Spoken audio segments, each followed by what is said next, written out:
The insurance companies wrote the stinking thing. See, everything is the opposite. The big oil companies wrote the carbon tax laws. They want it. They want to shut down their competition, coal.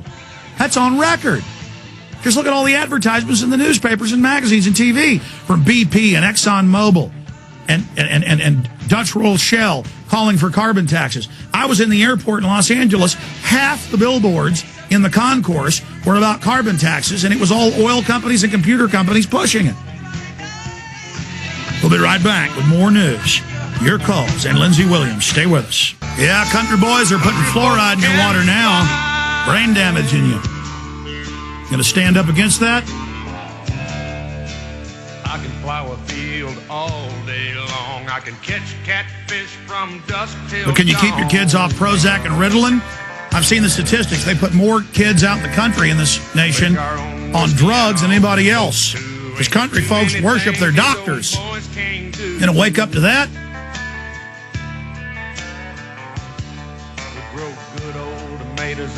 I want to play 3 minutes from my film Follow the Republic right now. But first, we got to crank this part up right here. Because you can't make us run.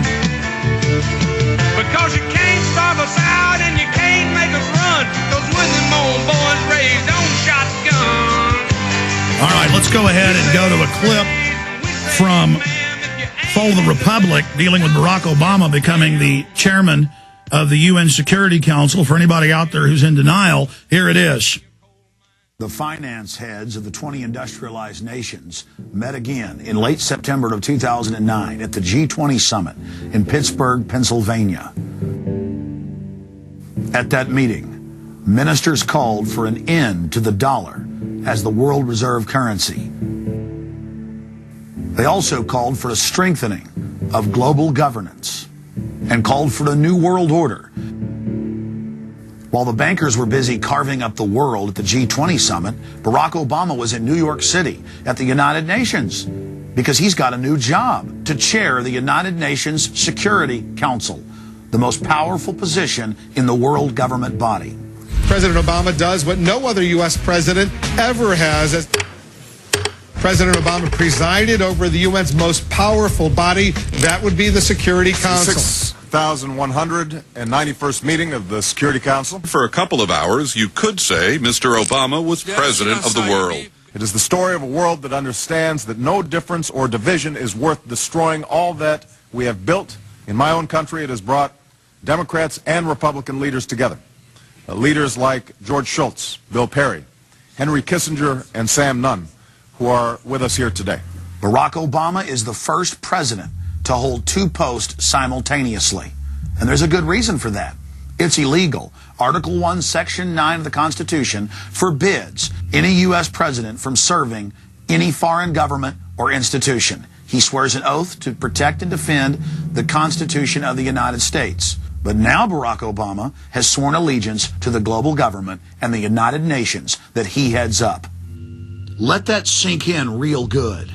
Barack Obama now heads the United Nations Security Council. You cannot serve two masters, and Obama isn't. He's selling out the last vestiges of sovereignty that this country had. This, ladies and gentlemen, is the destruction of our nation, and it's also high treason. Obama's lies are obvious and out in the open. He hides in plain sight. And from the moment he took office, his lies have only increased, despite the fact that his ratings have dramatically dropped since Election Day, from the mid-80s to the low 40s. A large portion of Americans still gullibly hang on his every word. It is bringing entertainment to thousands of people. Through its magic, we are able to enjoy a combination of the radio, motion pictures, and the stage, right in the comfort of our own homes, simply by pushing a button and turning a dial. These cells with their electrical charges are scanned by a stream of electrons, completing 30 pictures a second. Compare that crude picture with these of today, and you can judge for yourself how far along the road to perfection television has traveled. Most people still today think that all entertainment to do with movies, drama, is therefore nothing more than their entertainment. It never ever was that case. Of course, television can't perform such miracles as this, yet. But perhaps there's no harm wishing that it could. The greatest social messages are promoted through movies and drama, high drama, through the fixation of emotive sequences. Yeah, they knew men ran society at the local level, and the state didn't want that. So the messages about TV and culture were, men, you're in charge, the women are your slaves.